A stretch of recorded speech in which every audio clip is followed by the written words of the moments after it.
আউযুবিল্লাহি মিনাশ শাইতানির রাজিম। বিসমিল্লাহির রহমানির রহিম। আসসালামু আলাইকুম। রজ্জু যার এক প্রান্ত দুনিয়ায় আরেক প্রান্ত জান্নাতে, বলেন সুবহানাল্লাহ। এটা হচ্ছে সুস্পষ্ট যিকর এবং সিরাতুল মুস্তাকিম। কোরআনটাই হলো সিরাতে মুস্তাকিম, বলেন সুবহানাল্লাহ। অর্থাৎ তুমি হেদায়েত করো, পরিচালিত করো কোরআনের পথে। কোন পথে? জোরে বলেন, কোন পথে? আমরা কি কোরআনের পথে আছি এখন?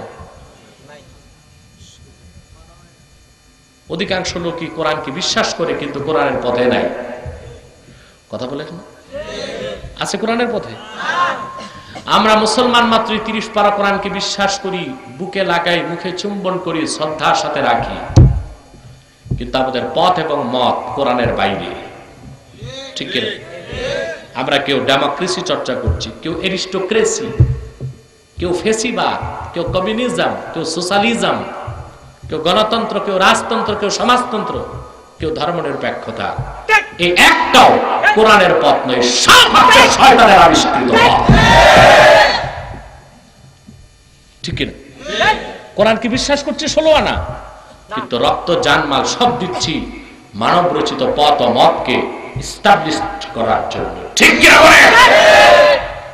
এই কথা বললেই তো একদল ভাই আছেন আমাদের দিকে নাক লম্বা করে মৌলবাদের গন্ধ খুঁজে। আমি জানি না আপনারা কি, আমি মৌলবাদ। আপনারা? কোন শিক্ষিত মানুষ 600 বছর আগে মৌলবাদ নামে কোন শব্দ অভিধানে দেখাতে পারবেন? কথা বলেন। এই শব্দের আবিষ্কার হয়েছে 500 বছর আগে। ইউরোপে যখন রেনেসা বিপ্লব হয়েছে, কি হয়েছে? খ্রিস্টানরা 2 ভাগ হয়ে গেল। একদল খ্রিস্টান বলল বাইবেল অক্ষরে অক্ষরে ঐশ্বরিক, আরেক দল বলল বাইবেল ভাব অর্থে ঈশ্বরের, অক্ষর সত্য না। কটা ভাগ হলো? যারা বলল অক্ষরে অক্ষরে বাইবেল সত্য তারা হলো প্রোটেস্ট্যান্ট, আর যারা বলল ভাব অর্থে বাইবেল ঈশ্বর থেকে এসেছে তারা হলো ক্যাথলিক। প্রোটেস্ট্যান্টরা বলল অক্ষরে অক্ষরে বাইবেল সত্য, ক্যাথলিকরা বলল যে না, অক্ষরে অক্ষরে সত্য না, মিথ্যা আছে। তখন আমরা বলি কোন অর্থে বাইবেল সত্য না। এখন কোন অর্থও সত্য? অক্ষর অক্ষরেও না, ভাব অর্থেও। কারণ ঈসা নবী আকাশে উঠার 60 বছর পরে তার 4 খলিফা সেন্ট পল, লুক, মথি আর মার্কস, এই 4 জন বাইবেলে যা পারছে তা ঢুকাইছে। কথা বুঝলেন? প্রথমেই ঢুকেছে শিরক, দ্য থিওরি অফ ট্রিনিটি, ত্রিত্ববাদ, বলে নজবিল্লাহ। দ্য থিওরি অফ ট্রিনিটি, ত্রিত্ববাদকে ঢুকাইছে বাইবেলে। ত্রিত্ববাদ হলো আল্লাহ, ঈসা, মরিয়ম, এই 3 মিলে খোদা। চিল্লায় বলে নজবিল্লাহ। আমরা বলি ঈসা আল্লাহর গোলাম, মারিয়াম আল্লাহর দাসী ছাড়া আর কিছু না। এটা ঢুকাইলো কারা? কয় খলিফা? সেন্ট পল, লুক, মথি আর মার্কস। এক যুগের না, একটু আগের পরে। কিন্তু ঐতিহাসিক সবাই একমত ঈসা নবী আকাশে ওঠা 60 বছর পরই বাইবেলে হাত লাগছে। কি লাগছে? এই 2000 বছর পার হয়ে গেছে, এখন বাইবেলে আল্লাহর কথা দূরবীন দিয়ে খুঁজলো একটা পাইবেন না। এজন্য আমরা বলি আক্ষরিক অর্থেও সত্য না, ভাব অর্থেও সত্য না। কথা বলে, কথা বুঝতেছেন? তখন প্রোটেস্ট্যান্টদেরকে ক্যাথলিকরা গালি দিল যে তোমরা অক্ষর অক্ষরে বাইবেল বিশ্বাস করো। কয় হ্যাঁ, ইউ আর ফান্ডামেন্টালিস্ট, তোমরা মৌলবাদী। তোমরা কি? আর এই মৌলবাদ হলো ফান্ডামেন্টালিজম। ইউরোপের সেই খ্রিস্টানদের ক্ষেত্রে প্রয়োগ করা শব্দ বাংলাদেশে যারা কোরআনের রাষ্ট্র ব্যবস্থা চায় না, সেকুলারিজমে বিশ্বাস করে, সমাজতন্ত্রকে প্রতিষ্ঠা করতে চায়, অক্সফোর্ড কেমব্রিজ থেকে উচ্চ শিক্ষা নিয়ে বিলেতি গোবর মাথায় নিয়ে বাংলাদেশে যে বুদ্ধিজীবী এসেছে তারাই মৌলবাদের শব্দ আলেম ওলামার ক্ষেত্রে প্রয়োগ করেছে। ঠিক কিনা বলে? আমার দেশ থেকে যারা পড়তে যায় কেমব্রিজ অক্সফোর্ড, ডিগ্রি পায় বড়, ঠিক কিনা? আসার সময় মাথায় বিলেতি গোবর নেয়। কি নেয়? কোন গোবর? তখন দেশে আসলে আর কোরআন হাদিস ভালো লাগে না, আলেম ওলামা ভালো লাগে না, দাড়ি টুপি ভালো লাগে না, আজান ভালো লাগে না, মাদ্রাসা ভালো লাগে না, ভালো লাগে কীর্তন, ঠিক কিনা? Concert, Pohela Boishakh, Valentine's day, কথা বলেন না, 31st নাইট, এগুলো খুব ভালো লাগে। এটা কিসের প্রভাব? বিলেতি গোবরের প্রভাব, ঠিক কিনা বলে? অক্ষরে অক্ষরে বাইবেলকে বিশ্বাস করার কারণে খ্রিস্টানরা যদি মৌলবাদী হয় সেটা তাদের বিষয়। আমরা অক্ষরে অক্ষরে কোরআনকে বিশ্বাস করি। সে অর্থে যদি আমাদেরকে মৌলবাদী বলা হয়, আমরা বলি আমরা মৌলবাদী। কোরআনের রাষ্ট্র ব্যবস্থাকে যারা চায় তাদেরকে যদি মৌলবাদী বলা হয়, সে অর্থে আমরা মৌলবাদী মেনে নিলাম, সমস্যা নেই। ধর্মকর্ম করলে কোরআনের পক্ষে কথা বলে বলে ধর্মান্ধ। কি বলে? আমরা কি ধর্মান্ধ? অবশ্যই। আপনি তো বুঝেনি নেই শব্দের অর্থ। আপনি বাংলা ব্যাকরণে দেখবেন সন্ধি বিচ্ছেদ, এটাকে সন্ধি বিচ্ছেদ বলা হবে না, মানে ধর্মান্ধ সে যে অন্ধভাবে ধর্মকে বিশ্বাস করে। আমরা ইসলামকে বিশ্বাস করার ক্ষেত্রে যুক্তি তর্ক খুঁজি না, চোখ বন্ধ করে বিশ্বাস করি। সেই অর্থে যদি আমাদেরকে ধর্মান্ধ বলো, আমরা ধর্মান্ধ। আপনাকে রাগ করলেন নাকি? তাহলে সিরাতে মুস্তাকিম হচ্ছে কোরআন। সিরাতে মুস্তাকিম কি? কোরআনের পথ সিরাতে মুস্তাকিম, ঠিক কিনা? এর বাইরে কোনো পথ মানি না, মত আমরা বলি এটা করতেছি তো, তাই কথা বলে তাই করতেছি না। আমরা রাষ্ট্র ব্যবস্থার ক্ষেত্রে, আইন ও আদালতের ক্ষেত্রে, সমাজ অর্থনীতির ক্ষেত্রে, সংস্কৃতি এবং শিক্ষানীতির ক্ষেত্রে কাদেরকে গ্রহণ করছি, কাদের পথ মেনেছি, কাদের মত মেনেছি লক্ষ্য করে দেখুন। Socrates, Pythagoras, Archimedes, Plato, George Washington, Abraham Lincoln, Leo Tolstoy, Maxim Gorky, Fidel Castro, Abraham Lincoln, Bertrand Russell, Karl Marx, Lenin, Stalin, Hugo Chavez, দুনিয়ার বড় বড় কাফের, মুশরিক, বেঈমান ও তাগুতের মতবাদকে আমরা গ্রহণ করেছি। তাদের আদর্শ প্রতিষ্ঠার জন্য মিছিল করছি, মিটিং করছি, রক্ত দিচ্ছি, জীবন নিচ্ছি এবং দিচ্ছি, ঠিক কিনা? আমরা নাই কোরআনের পথে। সেজন্য আমাদের কপাল থেকে দুর্ভাগ্যের অনামিসাও দূর হচ্ছে, ঠিক কিনা বল? একমাত্র কোরআনের পথ হলো সিরাতে মুস্তাকিম, ঠিক কিনা? প্রতিদিন নামাজে সেই পথই আমরা চাই, চাই কিনা? কিন্তু আমাদের মুখে একটা, অন্তরে, ঠিক কিনা? ইহদিনাস সিরাতাল মুস্তাকিম বলার মানে হলো আল্লাহ কোরআনের পথে চালাও।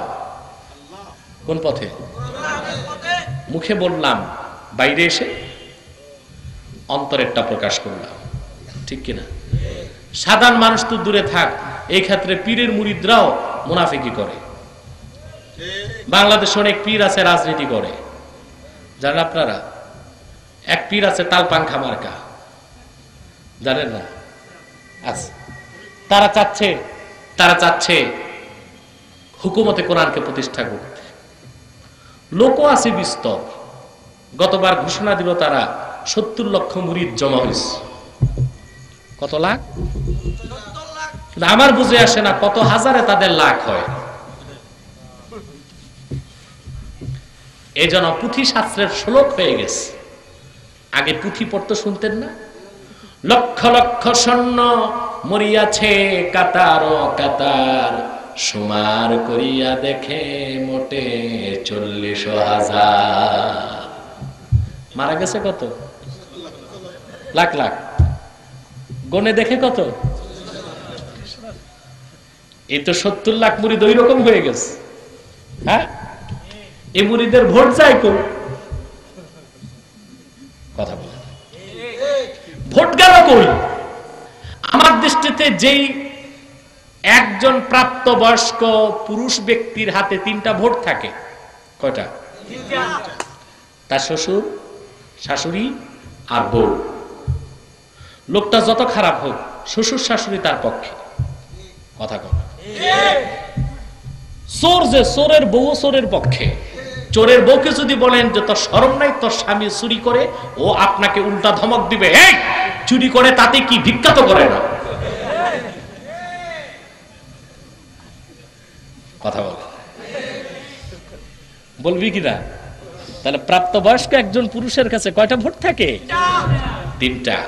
একটা তার শ্বশুর, একটা শাশুড়ি, একটা তার বউ।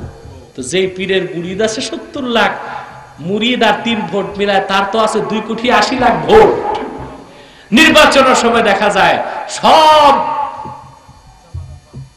আসনে জমানত -00 হয়ে আছে। ভোট গেল কই? ভোট জিকিরের বেলায় পীরের সাথে, নির্বাচনের সময় নিজ নিজ দলের সাথে। ঠিক কিনা? তা চলবে না, কোরআনের পক্ষ নিতে হবে। ঠিক কিনা বল? রমজান মাস কোরআনের মাস, আমাদের শপথ নিতে হবে আল্লাহর কোরআনকে বিশ্বাস করব অক্ষরে অক্ষরে। কোরআন ভিত্তিক জীবন ব্যবস্থা, রাষ্ট্র ব্যবস্থা, সমাজ ব্যবস্থা, আইন ও আদালত গড়ে তোলার শপথ আমাদের গ্রহণ করতে হবে এবং তার অনুসরণ হবে এই ক্ষেত্রে ইমামে হোসেন রাদিয়াল্লাহু তাআলা। কার অনুসরণ? ইমাম হোসেন রাদিয়াল্লাহু তাআলা। তিনি জীবন উৎসর্গ করেছেন শুধুমাত্র খেলাফত প্রতিষ্ঠার জন্য। অথবা আমাদের রাষ্ট্র ব্যবস্থার মূল স্বরূপ হবে খেলাফত ব্যবস্থা। ঠিক কিনা? প্রতিকূলতার কারণে হয়তোবা কেউ কেউ বলতে পারছে না, কিন্তু মূল উদ্দেশ্য তো সেটাই। ঠিক কিনা? সিরাতে মুস্তাকিমের দ্বিতীয় ব্যাখ্যা এসেছে, সিরাতে মুস্তাকিম এটা হলো ইসলাম। এটা কি? ইসলাম। সিরাতে মুস্তাকিমের তৃতীয় ব্যাখ্যা এসেছে, সিরাতে মুস্তাকিম হলো রাসূলুল্লাহর সুন্নাহ। সুবহানাল্লাহ। 3টা কথার মধ্যে কোনো বৈপরীত্য নাই, প্রত্যেকটা সম্পূরক। ঠিক কিনা? ইসলাম কি? আল্লাহর কোরআনটাই হলো ইসলামের মূল ভিত্তি। কোরআনের বাইরে কোনো ইসলাম নাই, শরীয়ত নাই, তরিকত নাই, হাকিকত নাই, মারেফত নাই। একটাই আছে, মাইরের পথ। ঠিক কিনা? বাংলাদেশে অনেক ভণ্ড পীর ফকির আছে, নাজায়েজ বেশরা কাজ করে আর বলে, জিজ্ঞেস করা এটা কেন করলেন? ভেদ আছে। ভেদ কি আছে? ইসলামের বাইরে কোনো ভেদও নাই, কোনো ছ্যাদও নাই। ইসলামে কোনো ভেদও নাই, কোনো ছ্যাদ নাই। ঠিক কিনা? প্রিয় সুধী, কোরআন, ইসলাম, রাসূলুল্লাহর সুন্নাত এক সূত্রে গাঁথা। কোরআনের ব্যাখ্যা হলো রাসূলুল্লাহর সুন্নাত। রাসূলুল্লাহর সুন্নাত বা হাদিসকে বাদ দিলে কোরআন বিশ্বাস করার কোনো সুযোগ নাই। কেউ যদি বলে আমি হাদিস মানবো না, রাসূলুল্লাহর সুন্নাতকে বাদ দিয়ে কোরআন বুঝতে চাই, সে হয় কাফের হবে, নয় মুশরিক হবে, নয় মুনাফিক হবে, নয় নাস্তিক হবে, নয় রাম হবে, নয় বাম হবে, নয় কুখ্যাত ব্লগার হবে। মুসলমান থাকার সুযোগ কেন নাই? হাদিস বা রাসূলুল্লাহর সুন্নাতকে বাদ দিলে কোরআনের ব্যাখ্যা করার কোনো সুযোগ নাই। হযরতে ইমরান ইবনে হোসেন, টাইম কত দেখো তো, রাদিয়াল্লাহু তাআলা, প্রায় 101 ঘন্টা হয়ে গেছে। আর কিছুক্ষণ কষ্ট করবেন?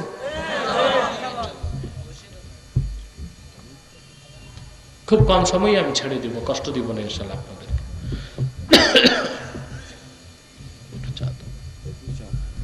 ইমরান ইবনে হুসাইন রাদিয়াল্লাহু তাআলা তিনি একদিন মসজিদে বসে আছেন, তিনি রাসূলুল্লাহর শাফাতের কথা বলছিলেন। কিসের কথা? আমরা রাসূলুল্লাহর শাফাতকে বিশ্বাস করি, আপনারা করেন না? সহিহ হাদিস, হুজুর বলেছেন শাফাআতি লি আহলিল কাবাইর মিন উম্মতি, আমার উম্মতের বড় বড় গুনাহগারদের জন্য আল্লাহ আমার সুপারিশকে কবুল করবেন। ইবনে হাজার আসকালানী, যিনি শারহু নুখবাতিল ফিকরের লেখক, তিনি বলেন শাফাত সংক্রান্ত হাদিসগুলো মুতাওয়াতিরের দরজা লাভ করেছে। ইমরান ইবনে হুসাইন রাদিয়াল্লাহু তাআলা তিনি হাদিস পড়াচ্ছেন। শাফাতের কথা বলতেই এক বাতিল পন্থী, এখন যেমন আছে ওই যুগেও ছিল, সে দাঁড়ায় বলল, হুজুর এই শাফাতের কথা কোথায় পেলেন? কোরআন শরীফে তো পাই নাই। তুমি বললেন তার মানে তুমি কি কোরআন ছাড়া আর কিছু বিশ্বাস করো না? বলে দরকার নাই। তিনি তাকে এলজামি ভাবে আটকালেন। তিনি বললেন, তুমি কি নামাজ পড়ো নাকি? বলে পড়ি। কয় রাকাত পড়ো? বলে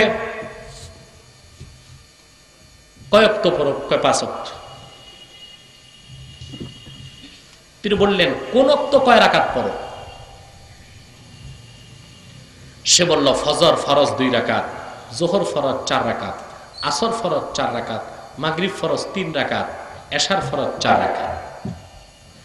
তিনি বললেন, ইমরান বিন হুসাইন রাদিয়াল্লাহু তাআলা বললেন, কোরআন শরীফে আল্লাহ 80 বারের বেশি নামাজ পড়তে বলছেন, কিন্তু কোন ওয়াক্ত কয় রাকাত তুমি যে বললা, মিন আইনা আখাস্তা হাযা শান, রাকাতগুলো কোরআনের কোথায় পেয়েছো আমার দেখাও। আর পড়ছেনি আটকা কথা বলে। সেই পথভ্রষ্ট লোকটি জবাব দিল, আখাজনা মিনকুম, আপনাদের মতো সাহাবায়ে কেরামের সাহচর্য থেকে পেয়েছি। আপনারা বলেছেন আপনারা পড়েন ফজরের ফরজ 2 রাকাত, যোহর 4 রাকাত, আসর 4 রাকাত, মাগরিব 3 আর এশা 4, আপনাদের কাছ থেকে পেয়েছি। ইমরান বিন হুসাইন বললেন, আখাজতুম মিন্না ওয়া আখাজনা মিন রাসূলিল্লাহ সাল্লাল্লাহু আলাইহি ওয়াসাল্লাম, তোমরা পেয়েছো আমাদের কাছ থেকে, আমরা পেয়েছি রাসূলুল্লাহর কদম থেকে। এর নামই সুন্নতে নববী, এর নাম হাদিসে রাসূল। এটা বাদ দিলে কোরআনকে বিশ্বাস করার কোনো সুযোগ না। ঠিক কিনা? তাহলে কোরআন আর রাসূলুল্লাহর সুন্নাত এই দুইটা একই জিনিস, একটা মাতলুব আর একটা গায়রে মাতলুব। ঠিক কিনা? আর আরেকটা হলো ইসলাম। কোরআন হাদিস বাদ দিলে ইসলামের অস্তিত্বই থাকবে না। তাহলে সিরাতে মুস্তাকিমের 3টা ব্যাখ্যার মধ্যে কোনো বৈপরীত্য নাই, সম্পূরক। ঠিক কিনা? কোরআন, সুন্নতে রাসূল, ইসলাম একই সূত্রে গাথা, তিনটার অর্থ মূলত একটাই, আর সেটা হলো সিরাতে মুস্তাকিম। আল্লাহ রাব্বুল আলামিন কোরআন কারীমে সে কথাই বললেন, ইহদিনাস সিরাতাল মুস্তাকিমা সিরাতাল্লাযীনা আন'আমতা আলাইহিম, আল্লাহ সেই পথে চালাও যেই পথে চলেছে তোমার নিয়ামত প্রাপ্ত বান্দাগণ। বলেন সুবহানাল্লাহ। তারা কারা? আল্লাহ সূরা নিসাতে বলেন, ওয়া মান ইউতিল্লাহা ওয়ার রাসূলা ফাউলাইকা মা'আল্লাযীনা আন'আমা আল্লাহু আলাইহিম মিনান নাবিয়্যিনা ওয়াস-সিদ্দীকিনা ওয়াশ-শুহাদা'i ওয়াস-সালিহিন। সুবহানাল্লাহ। আল্লাহ বলেছেন নিয়ামত প্রাপ্ত কারা? প্রথম হলো নবীগণ, তারপর সিদ্দিকগণ, তারপর শহীদগণ, তারপর নেককারগণ। তাদের পথটাই সিরাতে মুস্তাকিম। বলেন সুবহানাল্লাহ। নিয়ামত প্রাপ্ত বান্দা কারা? তাদেরকে নিয়ামত প্রাপ্ত কেন বলা হয়েছে? নেয়ামত অর্থ কি? আমরা কিন্তু অধিকাংশ মানুষ নেয়ামত জিনিসটাই বুঝি না। রসগোল্লা খাই, আল্লাহর নেয়ামত খাইছি। কথা বল, হ্যাঁ? বড় একটা রূপসাদা খাইয়া কি খাইছো? আল্লাহর নেয়ামত খাইছি। কথা বলেন। স্পেশাল কি আছে আপনাদের এলাকায়? শুটকি। এটারে নেয়ামত বলতে আমি চাই না, প্রচন্ড গন্ধ। আর কি আছে? টাঙ্গাইলের চমচম, কুমিল্লার রসমালাই, মুক্তাগাছার মন্ডা। আপনাদের কি আছে কক্সবাজারে? বুঝি না। পান, পান, মিষ্টি পান, মহেশখালীর পান।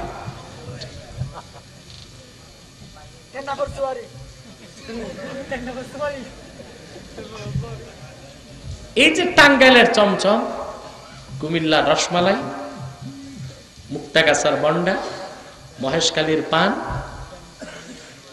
বঙ্গোপসাগরের ইলিশ, টেকনাফের সুপারি, এই একটাও নেয়ামত না। এটা হলো আসবাবে নেয়ামত। এটা কি? নেয়ামত লাভ করার উপকরণ। তা নেয়ামত কোনটা? সুবহানাল্লাহ। ইমামে বাইজাবি নেয়ামতের ব্যাখ্যা লেখেন, হিয়াল হালাতুল্লাতী ইস্তালিযু বিহাল ইনসান। এই জিনিসগুলো গ্রহণ করলে, দেখলে, পাইলে পঞ্চ ইন্দ্রিয়ের মধ্যে যে হালত সৃষ্টি হয়, যে হালত বা অবস্থা সৃষ্টি হলে বান্দা স্বাদ উপভোগ করে, ওই হালতটার নাম নেয়ামত বলে। সুবহানাল্লাহ। সেই সিচুয়েশনের নাম নেয়ামত, সেই অবস্থার নাম নেয়ামত। হাতে যেটা আছে এটা নেয়ামত নয়। কারণ আপনি পান খাওয়ার পর স্বাদ পেতেও পারেন, নাও পেতে পারেন। স্বাদ পাওয়ান কে? আল্লাহ। কথা বুঝতে পারছেন? আর এই রসগোল্লা, চমচম, মাছ, এগুলো হচ্ছে আসবাবে নেয়ামত। যে জিনিসের দ্বারা সবচেয়ে বেশি স্বাদ পাওয়া যায় তার নাম হলো ঈমান। সেই জন্য ঈমানের দৌলত আল্লাহ যাদেরকে দান করেছেন তাদেরকে আল্লাহ সবচেয়ে বড় নেয়ামত দান করেছেন। যারা ঈমান লাভ করেছে, হেদায়েত পেয়েছে, আল্লাহ তাদেরকে মুনআম আলাইহিম বলেছেন। সেজন্য আল্লাহ বলেন, ইহদিনাস সিরাতাল মুস্তাকিমা সিরাতাল্লাযীনা আন'আমতা আলাইহিম। সুবহানাল্লাহ বলেন। ঈমানের চেয়ে বড় নেয়ামত আছে? না। সুবহানাল্লাহ। সুবহানাল্লাহ। হেরকেল বাদশার কাছে, বুখারী শরীফ, বাবু কাইফা কানা বাদুল ওয়াহয়ি ইলা রাসূলিল্লাহি সাল্লাল্লাহু আলাইহি ওয়াসাল্লাম ওয়া কাউলিল্লাহি আযজা ওয়া জাল। এই বাবের হাদিস, লম্বা হাদিস, 1 পৃষ্ঠা। হেরকেল বাদশার নিকট যখন রাসূলুল্লাহ সাল্লাল্লাহু আলাইহি ওয়াসাল্লামের সাহাবীগণ গেলেন, আবু সুফিয়ানও ছিল। আপনার কষ্ট হয়ে যাচ্ছে নাকি? গরম তো প্রচন্ড। একটি লোক মুনাজাত না করে উঠবেন না। আজকের মুনাজাত বরকতের মুনাজাত হবে ইনশাআল্লাহ। কারণ গরমে কষ্ট করতেছেন, ঠিক কিনা? শীতে মাহফিল করেও মজা, শুনেও মজা। গরম তো গরম।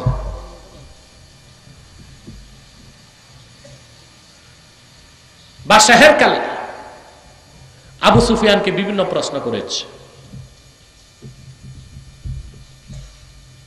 এর মধ্যে একটা প্রশ্ন ছিল, আবু সুফিয়ান তুমি সত্য করে বলো, হাল ইয়ারতাদ্দু আহাদুন সাখতাতাম মিন দীনিহি। মুহাম্মদ সাল্লাল্লাহু আলাইহি ওয়াসাল্লামের দ্বীন গ্রহণ করার পর বিরক্ত হয়ে বা কষ্টের কারণে কেউ মুহাম্মদ সাল্লাল্লাহু আলাইহি ওয়াসাল্লামের দ্বীন ছেড়ে দেয়, এরকম কোন ঘটনা আছে? আবু সুফিয়ান বলেছিল যে না, একজনও ছাড়ে না, বরং আরো মজবুত হয়।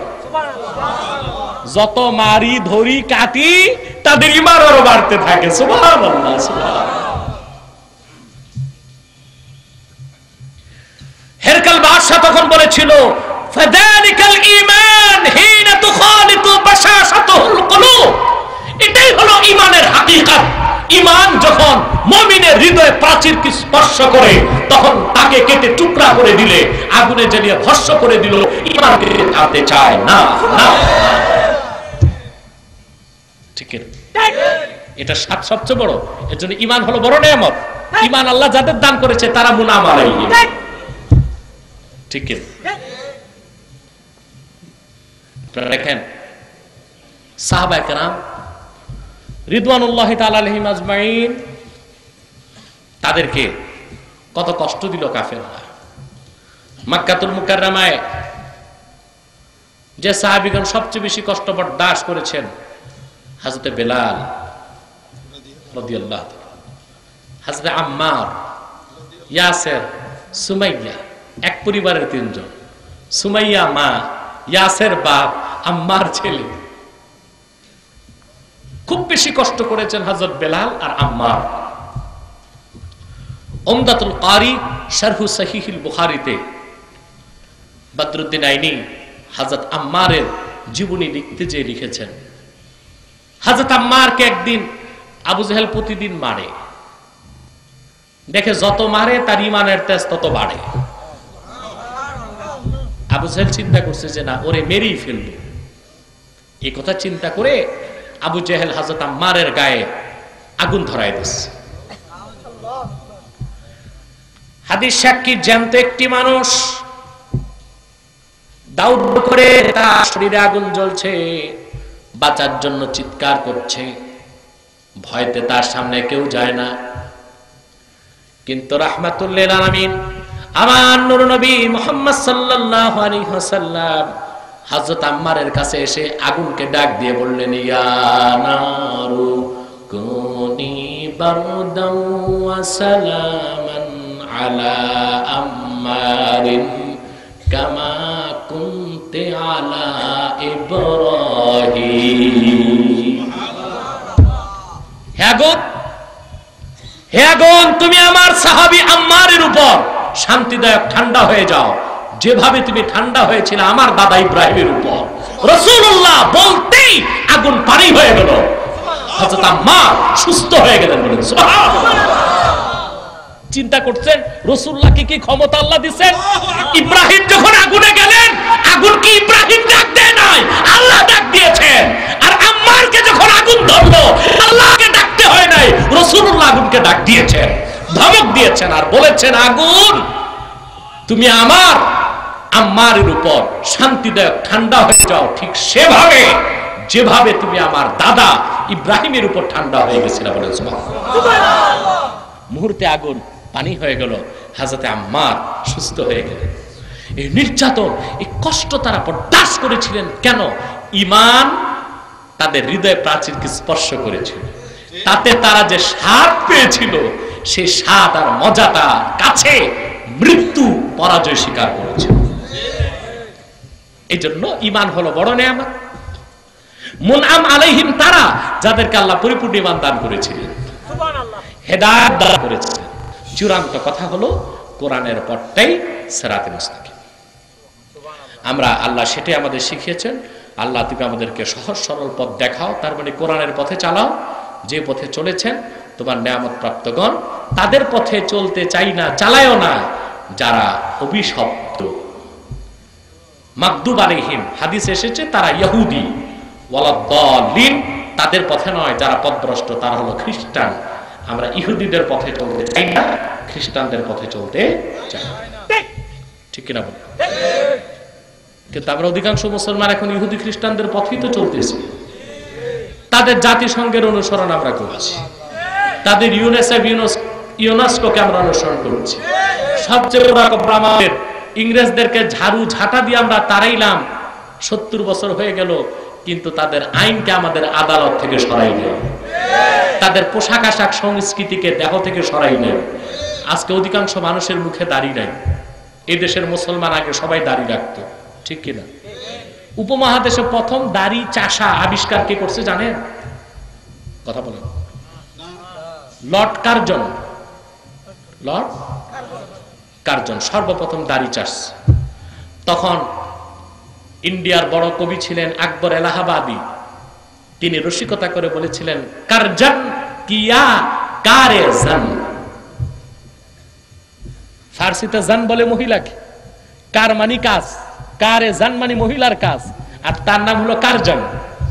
কারজান কিয়া কারে জান, অর্থাৎ কারজন পুরুষ মানুষ করছে মহিলার কাজ, দাড়িগুলো চেষে ফেলছে। ঠিক কিনা বলেন? আমি যারা দাড়ি রাখেন না তাদেরকে বলবো না দাড়ি রাখুন, কারণ এটা তাদের দায়িত্ববোধ থেকে তারা রাখবে, ঠিক কিনা বলে? অন্তত দাড়ি চাষা মুন্ডনটা আমাদের বাদ দেওয়া উচিত, ঠিক কিনা বলে? তো বলছিলাম আমরা প্রতিদিন নামাজে প্রায় 50 বার বলি, আল্লাহ তুমি আমাদের নেয়ামত প্রাপ্তদের পথে চালাও, ঠিক কিনা? আর ইহুদি খ্রিস্টানের পথে চালায় না, কিন্তু আমরা নামাজ থেকে বের হয়ে চলতেছি ইহুদির পথে, খ্রিস্টানের পথে, ঠিক কিনা বলে? আজকে আমাদের আদালতে যে আইন সেটা খ্রিস্টানদের আইন। কাদের আইন? আমরা আর কি বলবো? বর্তমান প্রধান বিচারপতি এসকে সিনহা নাকি, সে নিজেই বলেছে 1898 সালের পুরনো এই আইন দিয়ে বর্তমান আধুনিক দেশ চলতে পারে না। একটা হিন্দু মানুষ বলতেছে, এতদিন তো আমরা বলতাম, বলতে বলতে এখন হিন্দু বিচারপতি থরের বিড়াল বের করে দিয়েছে যে 1898 সালের পুরান আইন দিয়ে আধুনিক দেশ চলতে পারে না। আর আমি বলি কোন আইন দিয়ে মুসলমানের দেশ চলতে পারে না, একমাত্র আল্লাহর কোরআনের আইন দিয়ে দেশ চলতে হবে। যদি আমরা হেদায়েত চাই, কোরআনের পথে চলতে চাই, ইহুদি খ্রিস্টানের পথে আমরা চলতে চাই না। সাদাকাল্লাহুল আযীম ওয়া সাদাকা রাসূলুহুন নবিয়ুল কারীম ওয়া নাহনু আলা যালিকা মিনাশ শাহিদিন ওয়াশ শাকিরিন আলহামদুলিল্লাহি রাব্বিল আলামিন। আমি উঠবেন না, মুনাজাত হবে এখন, বসে যান। ওজর ছাড়া একটা লোক উঠবেন না। আমি এখন মুনাজাতের প্রস্তুতি নিচ্ছি। কয়েকটি গুরুত্বপূর্ণ কথা আমি বলি, মুনাজাতের দিকে অগ্রসর হব ইনশাআল্লাহ। একটু মহব্বতে জিকির করুন, লা ইলাহা ইল্লাল্লাহ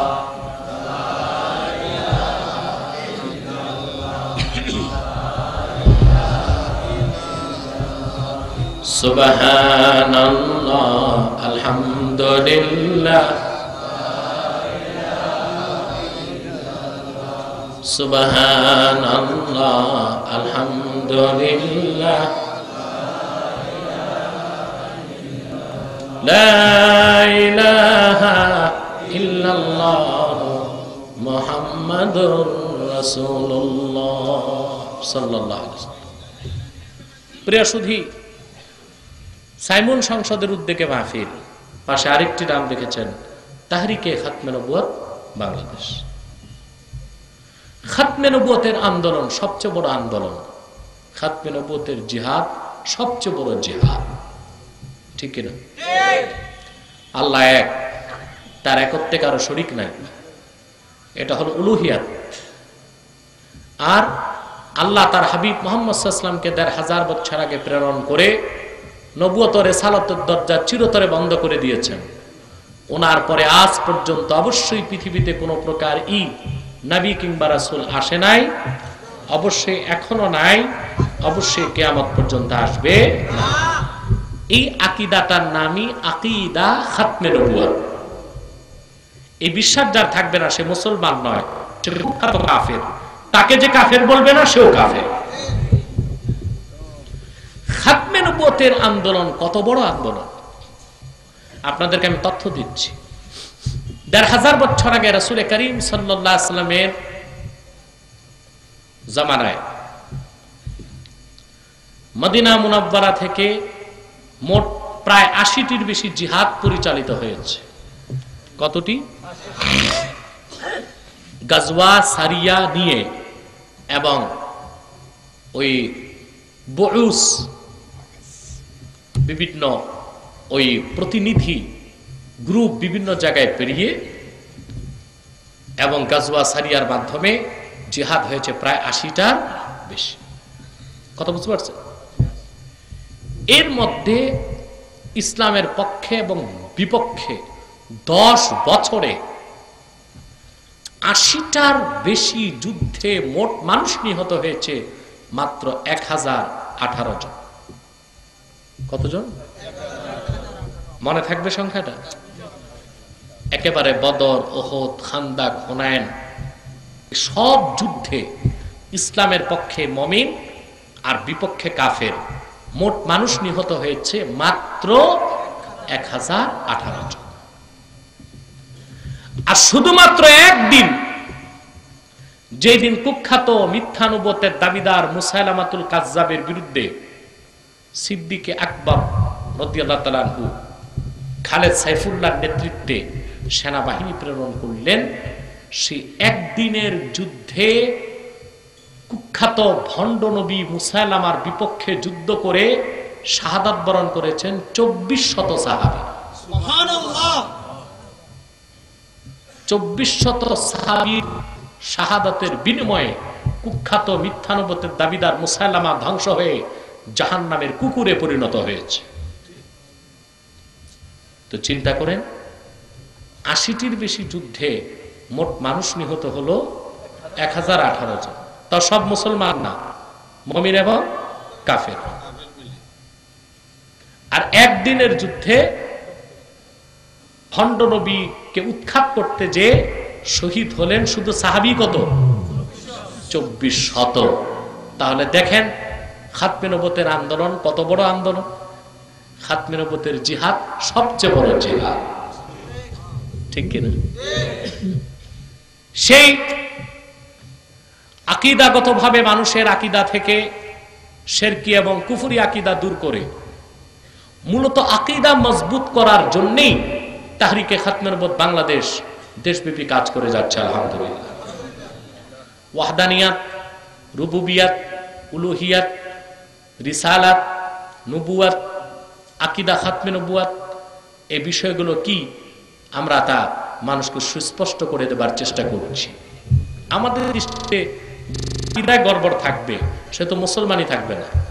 ফিসফিল আমাল, ফিসক ফিল আমাল, আমলে ত্রুটি থাকলে আল্লাহ মাফ করবেন, কিন্তু ফিস্ক ফিল ইতিকাদ, কারো আকীদায় যদি বেদাত থাকে, আকীদায় শিরক কুফর থাকে, সে কাফের মুশরিক, তাকে আল্লাহ কোনোদিন ক্ষমা করবেন না। সেজন্য তাহরিকে খাতমে নবুয়ত বাংলাদেশের কাজ হচ্ছে মূল কাজ। কি কাজ? মূল কাজ আকীদাকে পরিশুদ্ধ করা। কি করা? পরিশুদ্ধ করা। সেজন্য আমি বলবো আপনাদেরকে, আপনারা দল যেটাই করেন আর পীর যেই হোক, সকল দলের মুসলমান, সকল পীরের মুরিদ আমাদের এই অরাজনৈতিক সংগঠনে জড়িত হয়ে কিছুটা হলো দিনের কাজ করার সুযোগ বেছে নিন। আল্লাহ যেন তৌফিক দান করে। প্রিয় সুধী, মিথ্যানুবতের দাবিদার যুগে যুগে যত বের হয়েছে, উম্মতের মুসলমানগণ তাদের সাথে কোনো কথা বলে নাই, একটাই ফয়সালা, তরবারি দিয়ে তাদের গর্দান উড়ায় দিয়েছে। ঠিক কিনা বলেন? বাংলাদেশে এখন একটু বাম দিকে বিভিন্ন ইসলাম বিরোধী চক্রান্ত এবং ষড়যন্ত্র করে যাচ্ছে, ঠিক কিনা? বাস বাস বাস বাস, আরেকটু তুই মাইকম্যান নাকি? পিছনে দাও, পিছনে। সবচেয়ে মারাত্মক ভাবে আরেকটু পিছনে 3টি চক্র বাংলাদেশে এখন ইসলাম ও মুসলমানের বিপক্ষে চক্রান্ত করে যাচ্ছে। তার একটি হলো নাস্তিক বাম। স্কুল আর কলেজগুলোকে তারা দখল করেছে। বাম বাম নাস্তিকরা। নারায়ণগঞ্জের ঘটনা তো আপনারা জানেন, শুনছেন না? সকল নাস্তিক এক হলো মুসলমানের বিপক্ষে হিন্দুর পক্ষ নিল, শুনছেন আপনারা? তাৎক্ষণিক আমি আমার সংগঠন নিয়ে নামলাম যে এমপি তার দল যেটাই থাক, অন্তত সে যদি একটা হিন্দুর কাছে ক্ষমা চায়, সারা বাংলাদেশের মুসলমানের নাক কাটা যাবে, ঠিক কিনা? আমাদের তৎপরতায় সে সাহস পেয়েছে এবং বলেছে, আমার ফাঁসি হলেও আমি হিন্দুর কাছে ক্ষমা চাইব না। এই নাস্তিক বাম চক্র শিক্ষা প্রতিষ্ঠান দখল করে ফেলেছে আজকে। তারা মানুষকে সূক্ষ্মভাবে নাস্তিকতার বীজ বপন করে ছাত্রদেরকে কমিউনিস্ট বানাচ্ছে ছাত্র মৈত্রীর মাধ্যমে। এই নাস্তিকদেরকে প্রতিহত আপনাদের করতে হবে। 2, আরেকটি চক্র মারাত্মকভাবে কাজ করছে, সেটা হলো খ্রিস্টান মিশনারি। খ্রিস্টান, আপনারা শুনেছেন উত্তরবঙ্গে একজন বড় আলেম সড়ক দুর্ঘটনায় মারা গেছে, ডক্টর আব্দুল্লাহ জাহাঙ্গীর, শুনছেন না? আমরা যতটুকু জেনেছি খ্রিস্টানরা পরিকল্পিতভাবে তাকে হত্যা করেছে, কারণ তিনি খ্রিস্টান মিশনারির বিপক্ষে ব্যাপক কাজ করেছেন। উত্তরবঙ্গের এক বিরাট এলাকা খ্রিস্টান হয়ে গেছে, বিশেষ করে লালমনিরহাটে খ্রিস্টানরা একটা শহর করেছে, শহরের নাম মারিয়াম সিটি। কি নাম? ওইটার ভিতরে ঢুকলে দেখবেন সবার দাড়ি আছে, টুপি আছে, কিন্তু প্রত্যেকেই খ্রিস্টান। ওদের ধর্মীয় নেতাকে ওরা ফাদার বলে না, ইমাম বলে, ইমাম, ধোকা দিতে মুসলমানকে।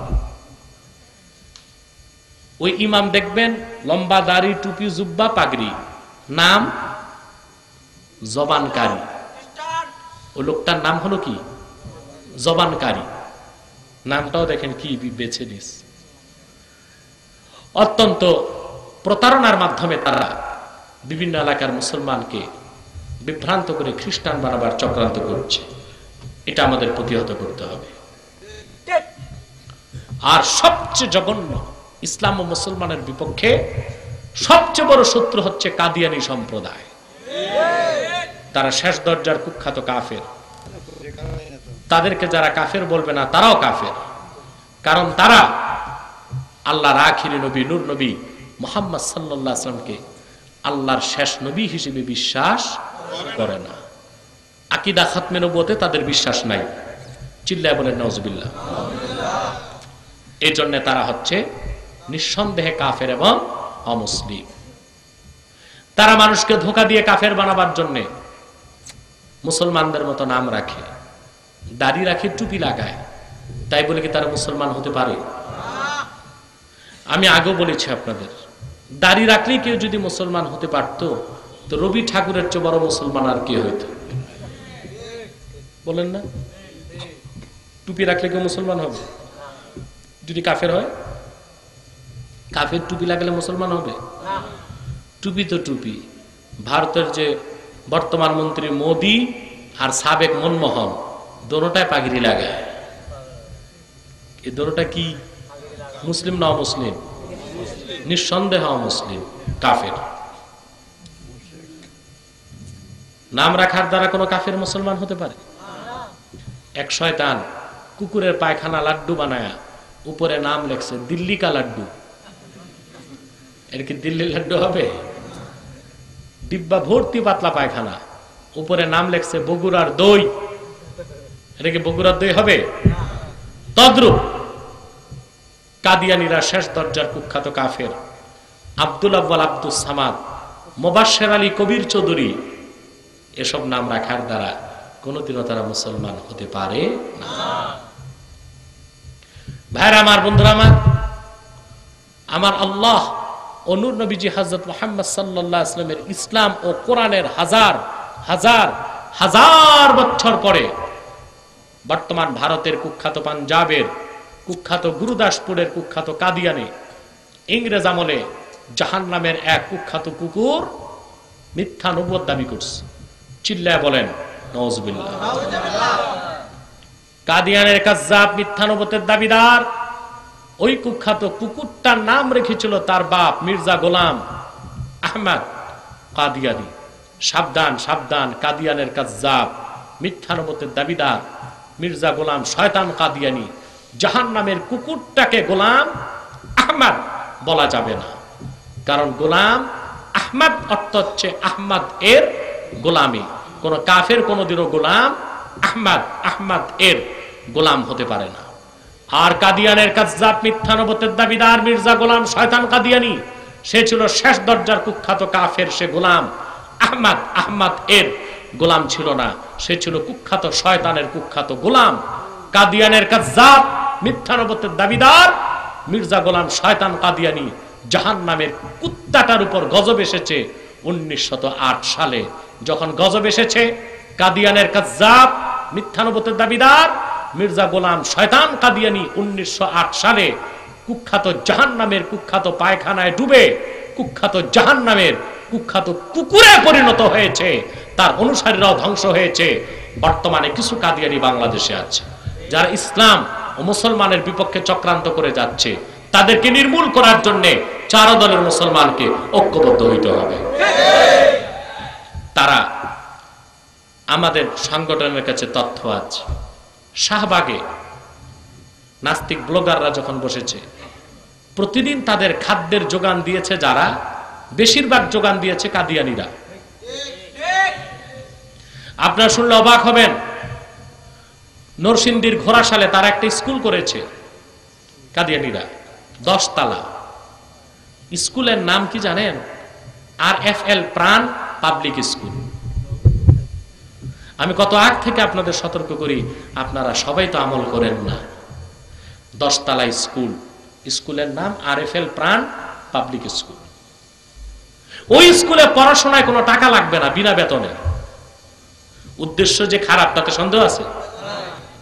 উদ্দেশ্য হলো কচি কাঁচা বাচ্চাদেরকে পড়ার নামে মন মস্তিষ্কে আকীদা খাতমে নবুয়তের বিপক্ষে কুখ্যাত কুফরি আকীদা তাদের মন মগজে ঢেলে দিবে, ঠিক কিনা? এই কাদিয়ানীরা মানুষকে ধোঁকা দিয়ে কাফের বানাবার জন্য সারা বাংলাদেশে 80টার মতো সেন্টার করেছে। নজরুল্লাহ বলেন। অথবা আলেম ওলামাদেরকে এই কুখ্যাত কাফের কাদিয়ানীদেরকে নির্মূল করার জন্য, জনগণকে আরো বেশি সচেতন করার জন্য তাদের বিরুদ্ধে বেশি বেশি কথা বলা উচিত। আকীদা খাতমে নবুয়তের পক্ষে ওয়াজ মাহফিলে কথা বলা উচিত। এই এলাকায় কোন একটা হিন্দু যদি মুসলমান না হয়, কেউ দায়ী হবেন না, কিন্তু একজন মুসলমান যদি হিন্দু হয়ে যায় সবাই দায়ী, ঠিক কিনা? তো কাদিয়ানীদের কাজই হলো মানুষকে ধোঁকা দিয়ে কাফের বানানো। কোন এলাকায় তাদের ধোঁকায় পড়ে কেউ যদি কাফের হয়, সেটার দায় গোটা এলাকার মানুষকে বহন করতে হবে। তারা নাম পরিবর্তন করে করে মিথ্যা পরিচয় দেয়, কখনো নিজেদের পরিচয় দেয় আহমদী জামাত, কখনো বলে আহমদিয়া জামাত, কখনো বলে আহমদী সম্প্রদায়, কখনো বলে আহমদিয়া সম্প্রদায়, কখনো বলে আহমদী মুসলিম জামাত, কখনো বলে আহমদিয়া মুসলিম জামাত। সাবধান, যত কাদিয়ানী ছিল আছে থাকবে, তারা কেউ আহমদী জামাত নয়, আহমদিয়া জামাত নয়, আহমদী সম্প্রদায় নয়, আহমদিয়া সম্প্রদায় নয়, আহমদী মুসলিম জামাত নয়, আহমদিয়া মুসলিম জামাত নয়। তারা শয়তানি জামাত, কুখ্যাত জাহান্নামের কুখ্যাত কুকুরের দল। আমাদের সকল দলের একটাই দাবি, অনতিবিলম্বে স্বাধীন বাংলায় শয়তান কাদিয়ানীদেরকে রাষ্ট্রীয়ভাবে অমুসলিম ঘোষণা করতেই হবে, করতেই হবে, করতেই হবে। এই দাবি আদায়ে যদি জান ও মাল দিতে হয়, কারা কারা প্রস্তুত আছেন দুটো হাত উঁচু করে দেখেন।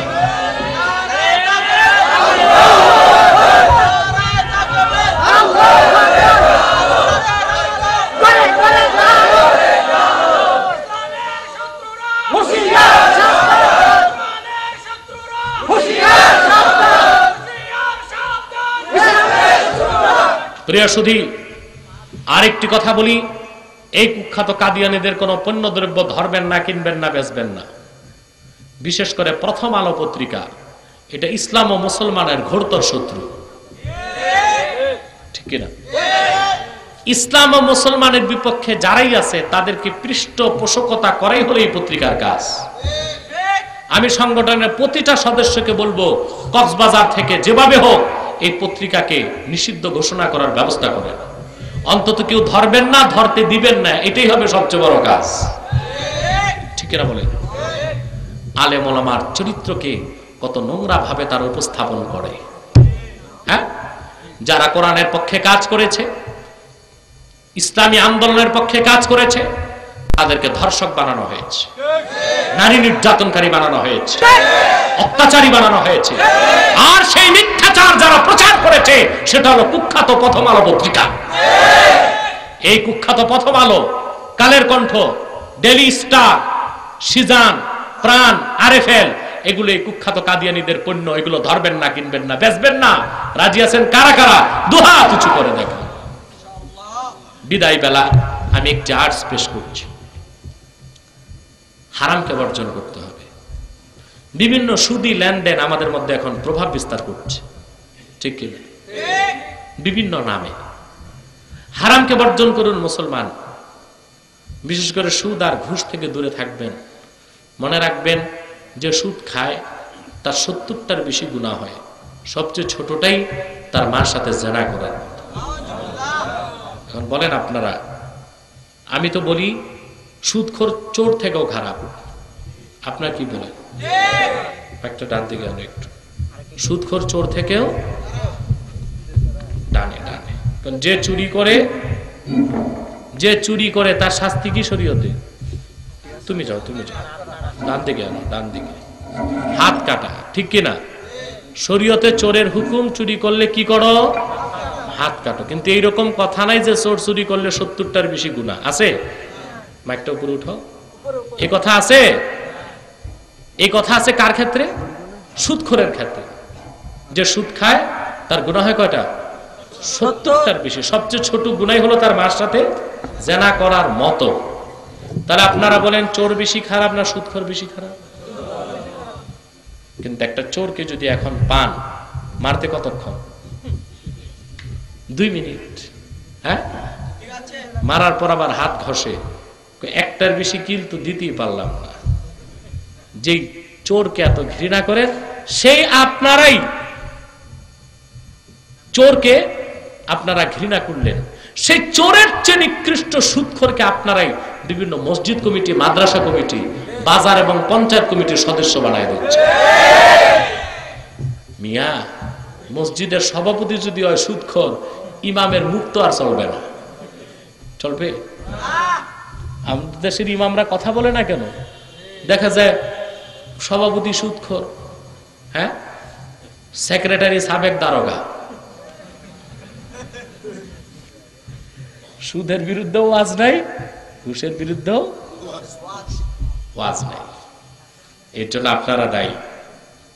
আপনারা মসজিদ কমিটি গঠনের সময় শর্ত দিবেন, যে ব্যক্তি হালালখোর, 5 ওয়াক্ত নামাজি, এইরকম লোক ছাড়া মসজিদ কমিটিতে কোনো জায়গা নাই। পারবেন এটা? পারবেন না তো। মসজিদে সাফ করতে পয়সা নিছেন ওই সচিবের কাছ থেকে, ঠিক কিনা? হ্যাঁ, নিজেদের উদ্যোগে কাজ করবেন, সুদ খাবেন না, ঘুষ খাবেন না। যে ঘুষ খায় আর দেয়, দুটোটার উপর আল্লাহ লানত আসে। আমি বলে থাকি, সুদ খাওয়ার চেয়ে ভিক্ষা করা ভালো, আর ঘুষ খাওয়ার চেয়ে রিক্সা চালানো ভালো। বিদায় বেলা একটাই সবক দেব, আমি সবসময় দেই, সেটা হলো, বলবো, কম খাবেন, হালাল খাবেন। আর কোন সবক আমার নাই। কম খাবেন, হালাল খাবেন, কম ইবাদতে নাজাত পাবেন। এই যে রমজান আসছে, সবচেয়ে বড় কাজ হালাল খাওয়া, ঠিক কিনা? সারাদিন রোজা রাখবেন, ইফতারে করতে বসবেন সুদ আর ঘুষের টাকা দিয়া, রোজাটাই তো বরবাদ করে দিবেন। কম খাবেন, হালাল খাবেন, কম ইবাদতে নাজাত পাবেন। হাকামা আল্লাহ নবিয়্যা বা'দাহু ইয়া নবী সালামু আলাইকা ইয়া রাসূল সালামু আলাইকা ইয়া হাবিব সালামু আলাইকা সালাওয়াতুল্লাহ বালাগাল উলা বিকামালিহি। এদিকে রাখো, দাঁড়িয়ে রাখো। হাসনাতে জামিআ, আমাদের সার্বিক সহযোগিতা করে এই মাহফিল হয়েছে, অন্যথায় হতো না। আজকে তাদের জন্য আমরা এখান থেকে দোয়া করব। একজন হলো সদরের এমপি সাইমন সরোয়ার খামল, আরেকজন হলো দয়াল মহিলা এমপি, যিনি দয়ালু, জাতীয় পার্টির মহিলা এমপি কুশিয়ারা হক, আর যিনি সবচাইতে বেশি শেষে সহযোগিতা করছেন এই মাদ্রাসা পরিচালনা কমিটির সম্মানিত সভাপতি জনাব মৌলানা আনোয়ারুল হাদিম। তারা না হলে এই মাহফিল হতো না। আজকে যারা এই মাহফিলের আয়োজন করেছেন, সভাসদুল্লাহ স্যার, মৌলানা ফরহানুল্লাহ সহ সেগুন সংসদের সকল নেতৃবৃন্দ, যারা অক্লান্ত পরিশ্রম করেছেন, যারা অর্থনৈতিক সহযোগিতা করেছেন, যারা ভিতর থেকে এবং বাইরে থেকে মাহফিল হওয়ার জন্য সহযোগিতা করেছেন, তাদেরকে আমরা মোবারকবাদ জানিয়েছি। আর এক প্রকার মানুষকে নিন্দা জানাচ্ছি, কারণ কালকে বাঁচবো কিনা জানি না। যারা এই মাহফিল বন্ধে মুসলমান হয়েও ষড়যন্ত্র করেছেন তাদের নাম ও ঠিকানা আমি জানি, কিন্তু বলবো না। এই মাদ্রাসার আজকের এই মাঠে যে মাহফিল হয়েছে তার জন্য মহান আল্লাহর কাছে আমরা শুকরিয়া জ্ঞাপন করছি। আল্লাহ যাতে এই ছেমুন সংসদ এবং আমার হুজুরের সংগঠন তাহরিকে নবুয়ত এই সংগঠনকে আল্লাহ এই মাহফিল করার জন্য তৌফিক দান করেন। কারণ এই পর্যটন নগরীতে যদি এই ইসলামী মাহফিল না হয়, মাদ্রাসার শিক্ষা না থাকে, মানুষ ছাগলের চাইতেও বেশি খারাপ হয়ে যাবে, ছাগলের চাইতেও বেশি খারাপ হয়ে যাবে। আস্তে আস্তে কক্সবাজার থেকে মাহফিল উঠে যাবে। এই ষড়যন্ত্র আমরা নামদারি মুসলমানরা অব্যাহত রেখেছি। এই সংগঠন ইনশাআল্লাহ বেঁচে থাকলে এই ইসলামী মাহফিল করে যাবে এবং আমরা হুজুর আমাদের কক্সবাজারের সবার শ্রদ্ধেয় আলেম মাহমুদুল হক সাহেবকে আমরা সামনে ভাব এসা রাখছি। সকলকে আগামী এই রমজান মুবারক সঠিকভাবে পালন করার আহ্বান জানাচ্ছি। আরেকটি আমি আবেদন জানাচ্ছি, অনেকে বিরক্ত হচ্ছেন আমি জানি, মাইকের আওয়াজ যতদূর যাচ্ছেন, মা ও বোন এবং ছেলে বন্ধু বান্ধব সহ মাইকের আওয়াজ সকলকে জানাবো, আমরা নেতা দেখলে দাঁড়িয়ে যাই, হুজুর দেখলে সম্মান করি, ঠিক আছে। তার চাইতে বেশি শিক্ষিত অশিক্ষিত শ্রমিক রিক্সাওয়ালা সকলের মা বাপ যারা যে অবস্থা রয়েছে তার সব থেকে বেশি যাতে আমরা মা বাবাকে সম্মান করি, সেটাই আজকে মাহফিল থেকে আমরা শিক্ষা অর্জন করব। আমরা নেতাকে সম্মান করি এবং এলাকার অন্যান্য মানুষকে সম্মান করি এবং অশিক্ষিত পিতা এবং গরিব পিতা মাতাকে আমরা পরিচয় দিই না, তাদেরকে আমরা ধিক্কার করে এবং নিকৃষ্টতায় কথা বলি। আমরা এর থেকে এই মাহফিল থেকে শিক্ষা অর্জন করব। আমরা সকল সবার মা বাবাকে সর্বোচ্চ সম্মান দেব। আসসালামু আলাইকুম ওয়া রাহমাতুল্লাহ।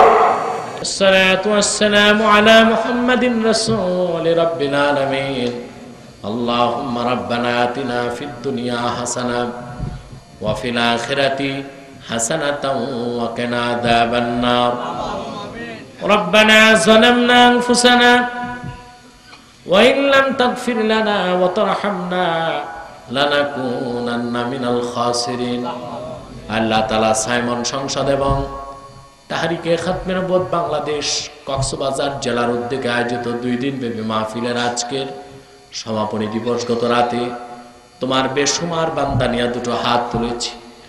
এতগুলো মানুষের মধ্যে যার দুটো হাত তোমার ভালো লেগেছে আল্লাহ, তার দুটো হাতের বিনিময়ে আমাদের জীবনের সব গুনাহ খাতা তুমি মাফ করে দাও। আল্লাহ তাআলা রব্বুল আলামিন হৃদয়ের গভীর থেকে দোয়া করি, মাবুদ আল্লাহ তোমার আখিরি নবী নূর নবী আমার হযরত মুহাম্মদ সাল্লাল্লাহু আলাইহি ওয়াসাল্লাম আজ থেকে ১৫০০ বছর আগে দুনিয়া থেকে বিদায় নিয়েছেন।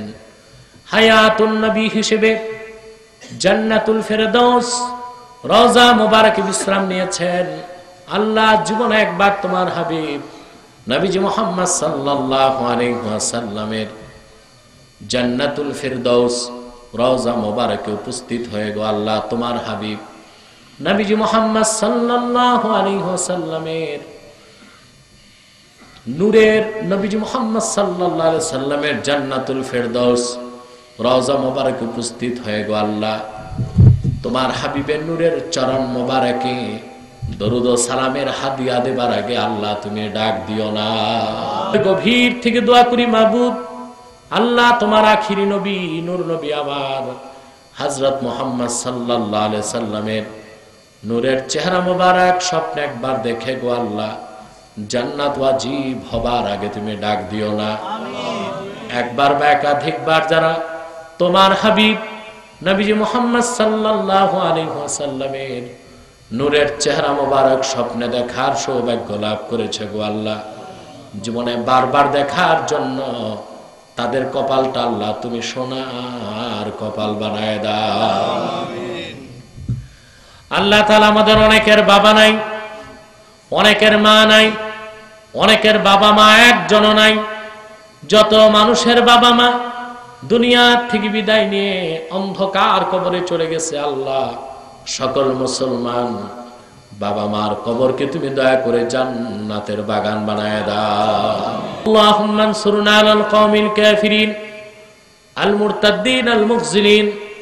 আল্লাহুম্মা আকতুল মান খাযালা দীন মুহাম্মাদিন সাল্লাল্লাহু আলাইহি ওয়াসাল্লাম ওয়াখদুল মান আনকারা তাওহীদাকা ওয়া রিসালাতা নবিয়িক ওয়া আকিদাতা খাতমিন নবুওয়াহ ওয়া লা তাজআলনা মিনহুম ওয়ালা তাজআলনা মিনহুম ওয়ালা তাজআলনা মিনহুম। ভাইরা আমার, একটি মিনিট সময় ছেড়ে দিলাম, মাথাটা নত করুন, দিলটা নরম করুন।